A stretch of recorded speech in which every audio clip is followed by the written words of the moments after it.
దేవునికి స్తోత్రం, దేవునికి మహిమ కలుగును గాక. హల్లెలూయా. దేవునికి స్తుతులు కలుగును గాక. ప్రభునందు ప్రియ దేవుని బిడ్డలారా, ప్రభు పేరట మీ అందరికీ మరణాత వందనాలు. ప్రియులారా, ఈ సమయంలో దేవుని వాక్యము నిమిత్తం మీ అందరికి శుభాలు. ప్రార్థన చేద్దాం. దేవుని వాక్యము నిమిత్తం. సర్వ సృష్టిని నీతిని పరిపాలించుచున్న సృష్టికర్తవైన తండ్రి నీకు స్తోత్రాలు. సమయంలో నీ వాక్యమును బట్టి, నీ ఆలోచన బట్టి మేము ప్రార్థిస్తుండగా నీ సన్నిధి మాకు తోడుగా ఉంచి నడిపించి బలపరచుమని ప్రాధేయపడుచుండగా, ఓ దేవా, ఓ ప్రభువా, ఓ తండ్రి, నీకు స్తుతులు స్తోత్రాలు చెల్లిస్తున్నా. ఈ సమయంలో నీ వాక్యమును బట్టి, నీ మాటలను బట్టి, నీ సన్నిధిని బట్టి నీ వందనాలు చెల్లిస్తున్నాను. నీ కాపుదల మాకు దయచేసిన రక్షకానికి స్తోత్రాలు. నీ క్రియలను బట్టి, నీ ఆలోచన బట్టి మాకు ఆదరణ కలుగజేసి నడిపించుచున్న మా ప్రభువైన యేసయ్యా వందనాలు, స్తుతులు, స్తోత్రాలు. ఈ సమయంలో నీ వాక్యము చేత, నీ ఆలోచన చేత నింపి బలపరిచి మహిమ పొందమని మా రక్షకుడును ప్రభువైన యేసుక్రీస్తు పరిశుద్ధమైన నామములో అడుగుచు బ్రతిమాలుచు ప్రార్థిస్తూ తండ్రి, నీ సన్నిధి కాపుదల మాకు తోడుగా ఉంచి నీ వాక్యము చేత నన్ను నింపండి. నీ మాటలతో నన్ను బలపరిచి నీ బిడ్డలతో మీరేం మాట్లాడమని. నేను మాట్లాడితే ఎవరికి అర్థము కాదు, నా జ్ఞానము సరిపోదు. మీరే నన్ను నీ సిలువ చాటును మరుగుపరచండి. నా కంఠస్వరని బోరగా వాడుకోండి. నీ బిడ్డలతో మీరేం మాట్లాడండి. క్రీస్తు ప్రభువు నామమున అడుగుచున్నాను మా పరమ తండ్రి, ఆమేన్. తండ్రి అయిన దేవుని సహాయం మనకు తోడుగా ఉండి నడిపించునుగాక, ఆమేన్. ప్రభునందు ప్రియ దేవుని బిడ్డలారా, యోబు గారు తన వాక్యమును అనేక రకాలుగా మనకు వివరిస్తూనే ఉన్నారు. అయితే కొన్ని విషయాల్లో మన ఆత్మ తలంపులు కలిగి మనం మాట్లాడే వారంగా ఉండాలి. దేవుడి రోజు నీతో నాతో మాట్లాడుచున్నాడు అంటే దాని అర్థం వేరేగా ఉంటుందా? అవును అని బైబిల్ గ్రంథం చెప్తుంది. ప్రియులారా, ఈ సమయంలో దేవుని వాక్యము నిమిత్తం ప్రార్థన చేసే మనము యోబు గ్రంథం 37వ అధ్యాయము 14వ వచనం నుండి మనం చదువుతూ ఉంటే ప్రియులారా, కొన్ని విషయాలు 24వ వచనములు సుమారు మనకు కనబడుతున్నాయి. 14 నుండి అంటే సుమారు 10 వచనాలు మనం చదవకపోతున్నాం. చదవమా? 14, 37, 14.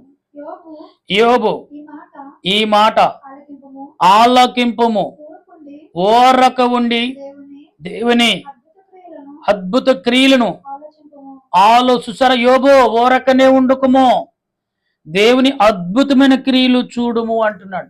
ప్రియులారా, దేవుని క్రియలు యోబుకు కొత్త ఏం కాదు, కానీ అయినా కూడా వింటున్నాడు. 15వ వచనం.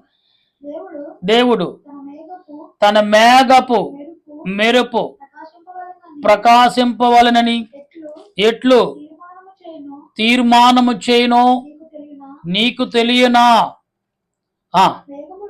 అంటే ఎలాగూ తెలియను అంటున్నాడంటే, దేవుడు సృష్టి తెలియకుండా యోబు దేవుని భక్తుడిగా, దేవుని విశ్వాసుడిగా, దేవునిష్ఠుడిగా మారాడంటే. కానీ ఇక్కడ మనం ఒక వివరణ ఎరగుండాలి. అంటే ఎలాగూ మనం ఉన్నాం, దేవుని శక్తి ఏమాత్రం మనం కలిగి ఉన్నాం, ఒక నిర్ణయం కూడా మనకు అవసరం. ఎందుకంటే దేవుడు యోబు తలంపకండి యోబు దగ్గరకు వచ్చిన 4వ వ్యక్తి మాట్లాడుచున్న ఈ మాటలు ఎంత ఆశ్చర్యంగా ఉన్నాయి. 16వ వచనంలో, మేఘములను తేల చేయుటయు పరిపూర్ణ జ్ఞానము గలవాని మహా కార్యములను మీకు తెలియని. మహాశక్తిమంతుడు దేవుని కార్యములు మీకు తెలిసి ఉండనా? ఎస్, తెలుసుకోవాలి. మనం తెలుసుకునే అవసరం. ఇప్పుడు కాలం మహాభయంకరంగా వచ్చుచున్నది.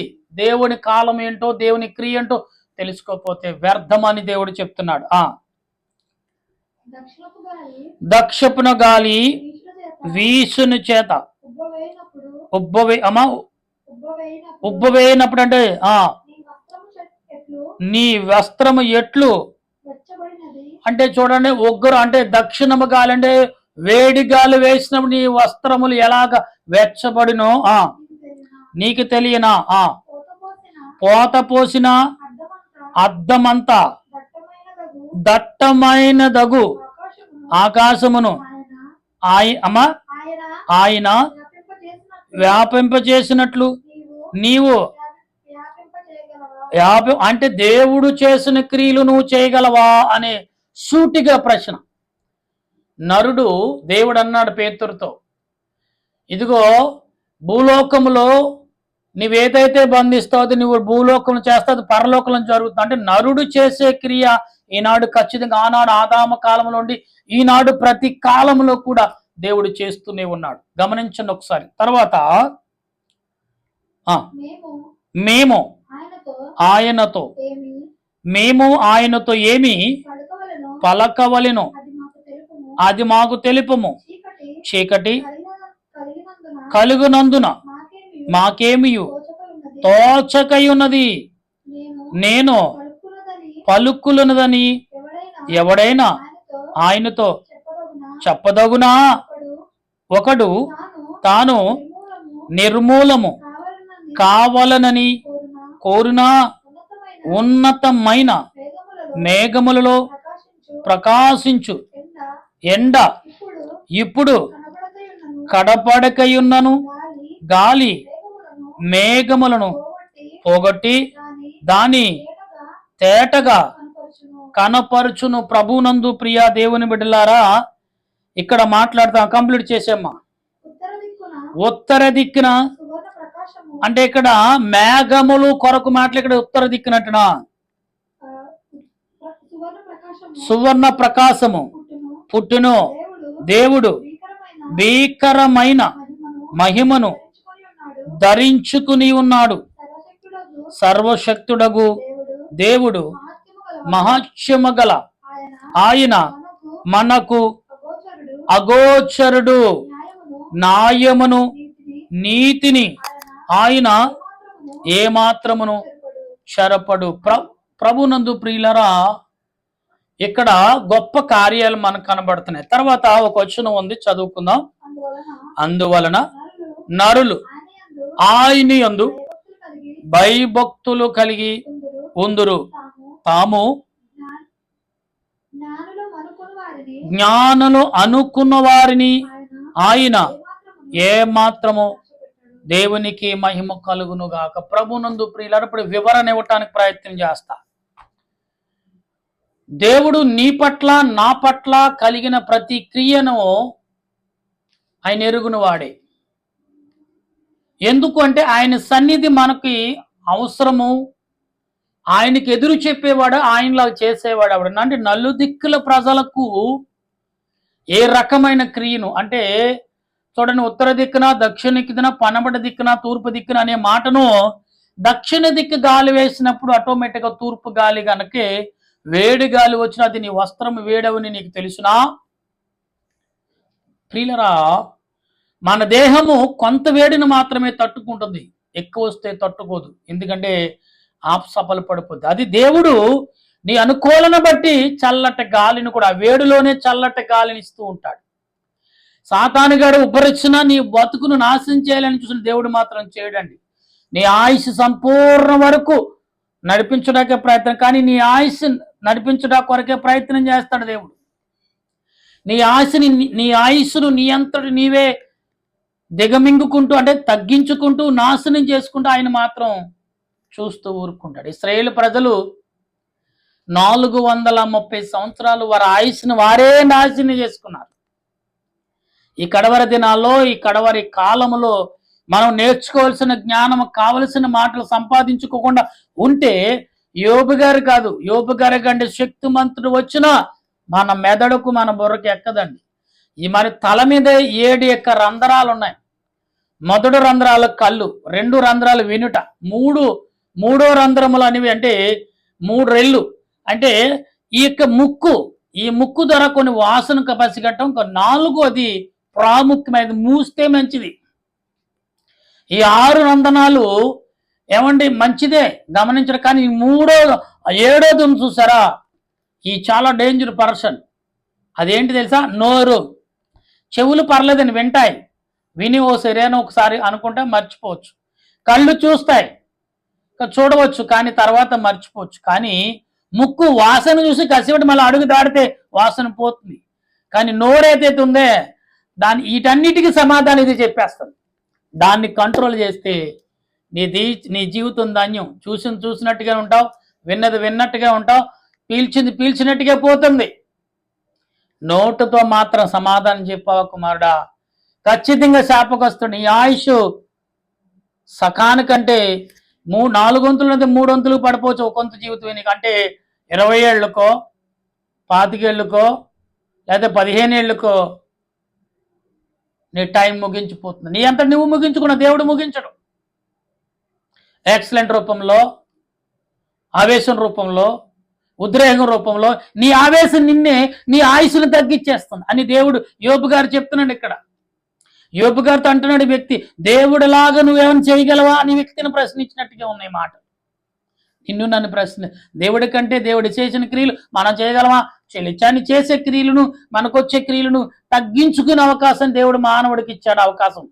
ఇట్ట అవకాశం కల్పించాడు. కానీ అది కూడా మనకేంటంటే మొత్తం వచ్చేయాలి.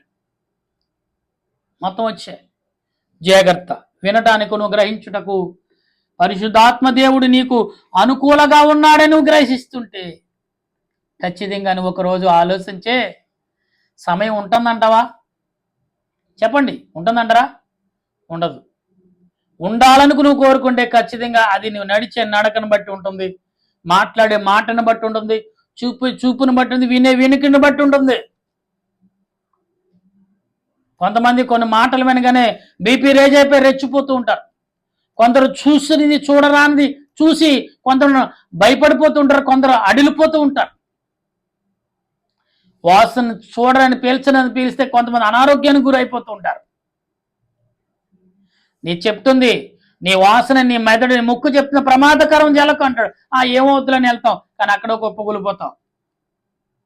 కళ్ళు చూడకూడదురా, చెడుని చూడకరా, చెడుని వినకరా, చెడుని మాట్లాడకరని గాంధీ గారు ఒక రకంగా దేవుడు ఎప్పుడో చెప్పాడు.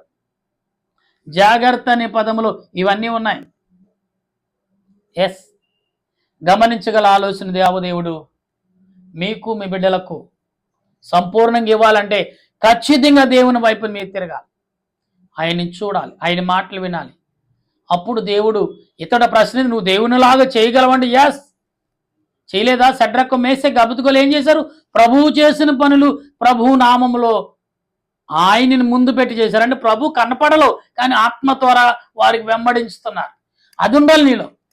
అది ఉన్నప్పుడు ఖచ్చితంగా కుమారుడా, చిన్నవాడైనా పెద్దవాడ, పరిశుద్ధాత్మ యేసుక్రీస్తు నిన్ను స్నేహితురాలు వలె వెంబడించినప్పుడు అసలు భయపడి క్వశ్చన్ లేదు. No question, I don't care అనొచ్చు నువ్వు. ఎందుకంటే దేవుని పరిశుద్ధ యేసు ప్రభు నీ దగ్గర డోంట్ కేర్ అంటే మూర్ఖంగా కాదు, ప్రేమతో. సారీ బాస్, బ్రదర్ సారీ, నాకు వద్దు బాస్, సారీ అంటే ఇంకా దానికి నా జోలికి రావద్దని అర్థం.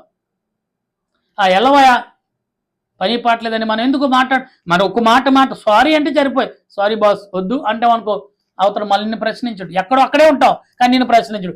ఎల్లవా అంటే మరలా వచ్చి అడుగుతాడు, నేను రెచ్చగొడతాడు సాతానుగాడు. వెళ్ళు వాడు అన్నాడు కదా, వెళ్ళి ప్రియులారా. ఇవాళ చాలా మంది ఒక ఫోన్ కాల్ ఆటోమేటిక్గా నెంబర్ ఎప్పుడో ఇస్తాం, అది సంవత్సరాల రొటీన్ అవుతుంది. మార్కెట్లో మనుషులు ఇసుకిస్తూ ఉంటారు.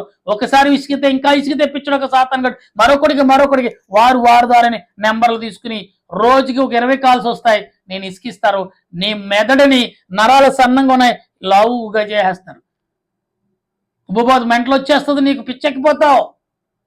సాతానుగాడిని రెచ్చగొట్టేస్తాడు. నేను యేసుప్రభు అదే అన్నారు ఇక్కడ యోబు గారు. అదే, ఇదిగో మాట్లాడే ముందు ఆలోచన కలిగి మాట్లాడు, క్రియలు కలిగి నువ్వు జాగ్రత్త కలిగి ఉంటే ఖచ్చితంగా యేసు ప్రభు నీ పక్కనే ఉంటారు, నీకు సపోర్ట్ చేసి నీ వెన్నుపూస తట్టుతాడు. ఆయన భుజం దావీదు అంటాడు, నా తండ్రి చెయ్య నా భుజం మీద ఉన్నదని నేను గ్రహించి. యోబు కూడా అన్నాడు, నా తండ్రి చెయ్య నా మీద ఉంది, కానీ నాకు తెలియట్లేదు, నా మీదే ఉంది. అది సాతానుకును యోబుకు తెలుసు, కానీ గ్రహించాడు. అటువంటి ఆలోచన ఈ సాయంకాల సమయంలో పరిశుద్ధాత్మ దేవుడు మనందరికీ అందించి ఆయన రాకడుగు సిద్ధపాటు చేయను గాక. ఆమేన్. చిన్న ప్రార్థన. దయగల తండ్రి, ప్రేమగల రాజా, నీ కొందలేంత వరకు విన్న మాటలు మా ప్రియులు విన్నారు. వారి మాటలను బట్టి, వారి క్రియలను బట్టి, వారి ఆలోచన బట్టి నీ కొందనాలు చెల్లిస్తూ, నీ సన్నిధి కాపుదల, నీ మేలైన ఆశీర్వాదం ఎల్లప్పుడూ నాకు తోడుగా ఉంచి మహిమ పొందమని సమస్తమును ఎరిగిన దేవుడు, సర్వాధికారమైన యేసుక్రీస్తు పరిశుద్ధమైన నామములో రానైన దిన ఆనంద కాలం ఇంకా మా మధ్యన ప్రభా ఇవాళ 19వ తారీఖు, ఇంకా 10 రోజులు మాత్రమే ఉన్నాయి. 11 రోజులు. ఈ 11 రోజుల ఆనంద మాసంలోనే 25 తారీఖున 5 రోజులే మా మధ్యనున్నాయి. ఈ దినాలన్నీ కూడా నీ ఆత్మ నడిపింపు సన్నిధి కాపుదలతో నింపి బలపరచు మహిమ పొందమని రక్షకుడును క్రీస్తు నామమున అడిగి ప్రార్థన చేయుచున్నాను మా పరమ తండ్రి, ఆమేన్. మన తండ్రి అయిన దేవుని సహాయము తోడుగా ఉండి నడిపించును గాక. ఆమేన్, ఆమేన్, ఆమేన్. అందరికీ వందనాలు. మరణాత. ఇంకా కొంచెం సమయం